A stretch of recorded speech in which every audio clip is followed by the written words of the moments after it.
Hello. I'm fine, thank you. How are you?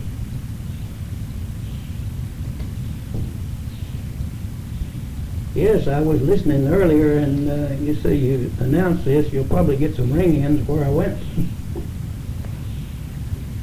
Yeah. What?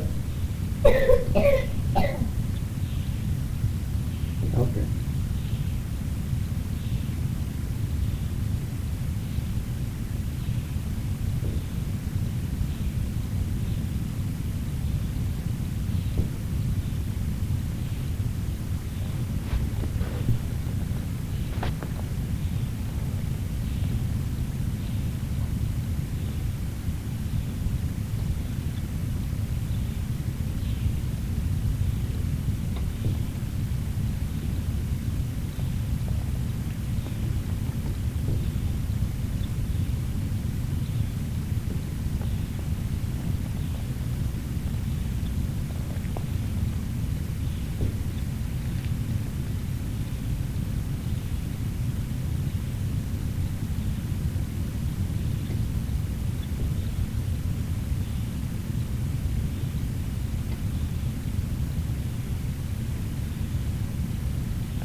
Thank you.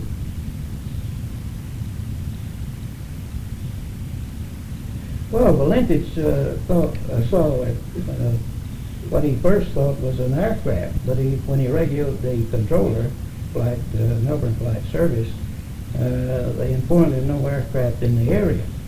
And this object later started to approach him. It was a long shape, and he later reported his engine missing, which is a characteristic of UFO, the electromagnetic effect when they're nearby. And the maneuverability of the aircraft was the same as reported by other cases. But he starts to say something. Then this mystery sounds interrupted his communication. Actually, Valentich is the 20th such case worldwide over the last 30 years. And they all seem very similar. We don't know whether he went up, down, or disintegrated. Various things have happened to the other cases that we're comparing his description with. No, they searched the area for 3 weeks and nothing was ever found, but Valentich was not the only person reporting UFOs on that day and night. That particular period of UFO activity started around Bass Strait over 6 weeks prior to his disappearance, and it reached a peak that very weekend that he disappeared. We have 20 witnesses who saw a green light out over Bass Strait at the same direction and at the same time. Valentich was reporting an object with a green light.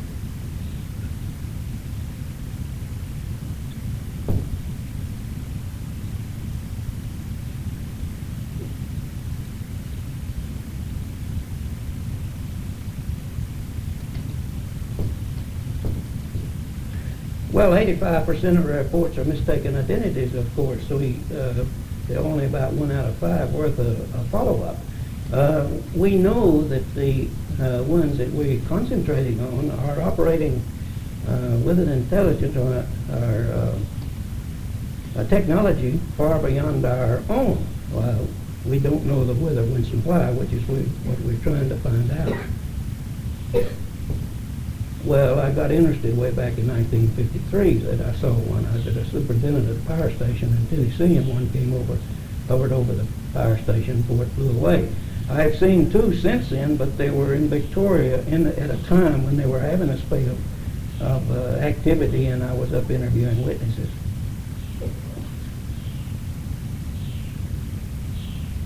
Yeah.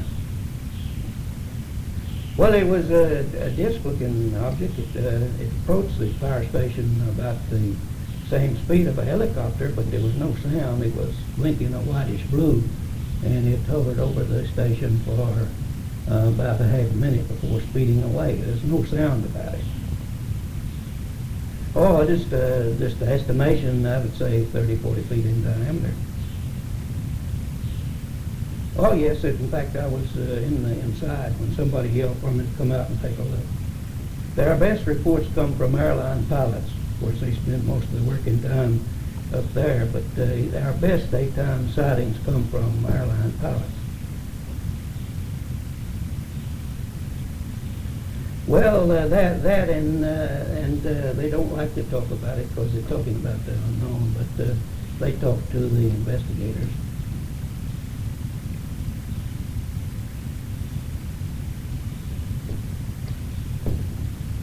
Well, the most outstanding case of Australia is the Frederick Valentich disappearance. That's known among the UFO scientific research community all over the world. It's the top case here.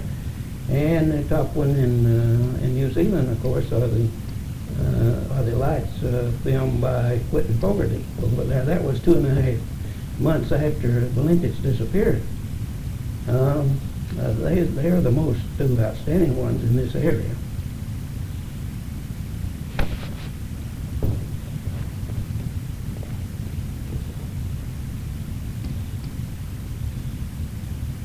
Oh yes, I've interviewed the lady on that twice, and well, yes, but that's the one that received publicity. There are many of those stories. That is the one you heard about.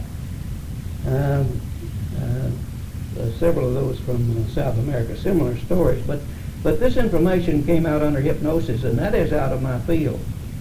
They had some sort of sighting, and they couldn't remember all of it, and it kept bugging them, and they finally went to a psychiatrist, who incidentally was the psychiatrist in Boston, who was the doctor for the U.S. Air Force.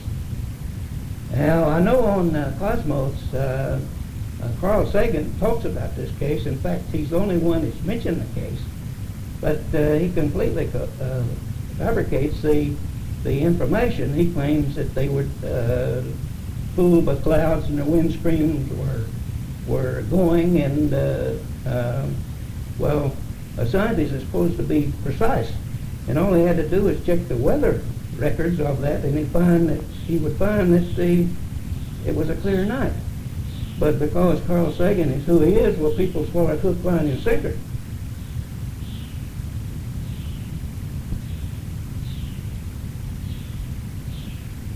Oh no, we that's the reason we go out and interview people, and we go over the characteristics, the tangible evidence, the animal reactions, and the electromagnetic effect. You know, back to the people that started found out about the magnet when they move it over iron filings, and those iron filings react pretty soon, constantly.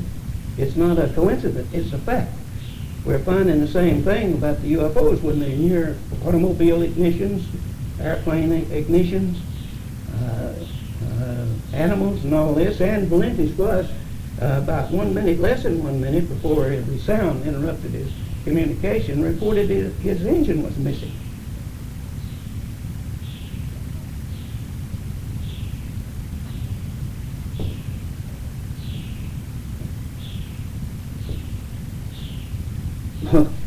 Kind of coincidental, I don't know. But there's an average of 100 being reported every 24 hours from somewhere in the world. Of course, very little of it gets in the paper. And of course, when I saw the other two, I was actually in the area where the activity was going on. It's up near Chuka and Lakeville.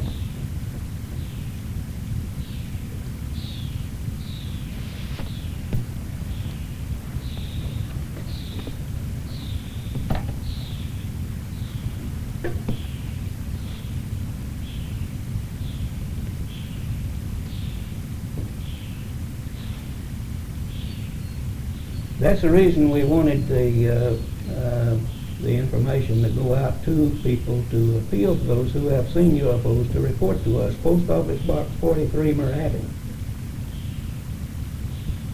Thank you. Well,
look, I have a recording here of one of the helicopter pilots on those cases if you'd like to record it, and you might want to use it.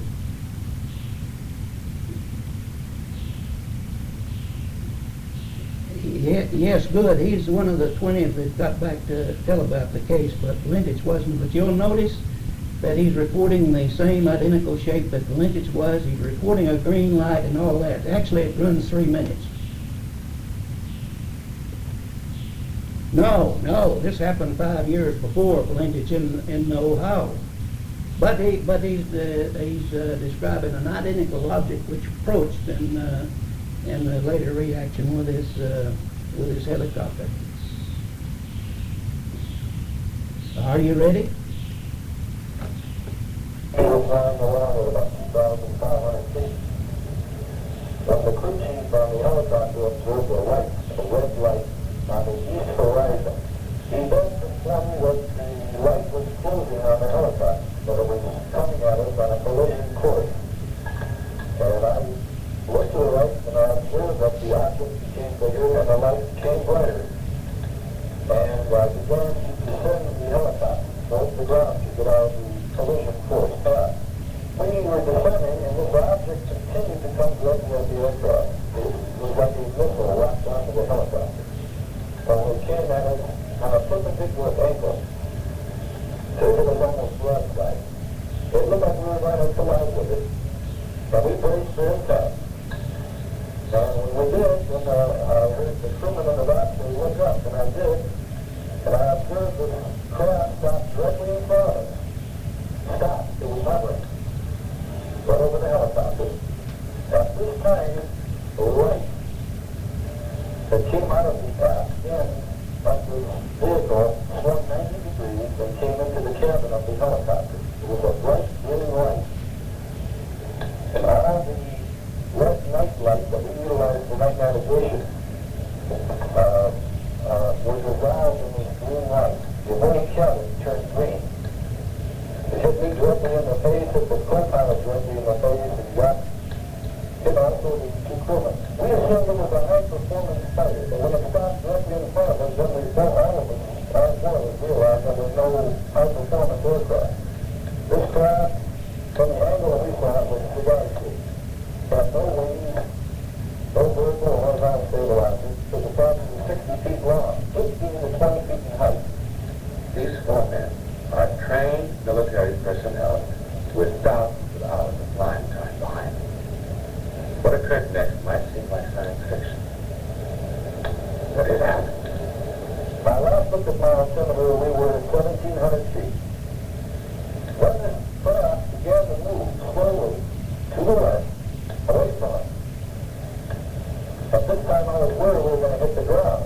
And I looked at my altimeter, and our helicopter was 3,500 feet, climbing 1,000 feet a minute with no changes in the control. We went from 1,700 feet to 3,500 feet in a matter of seconds. We never knew it. The helicopter topped out at 3,800 feet, and there was a bump, like children.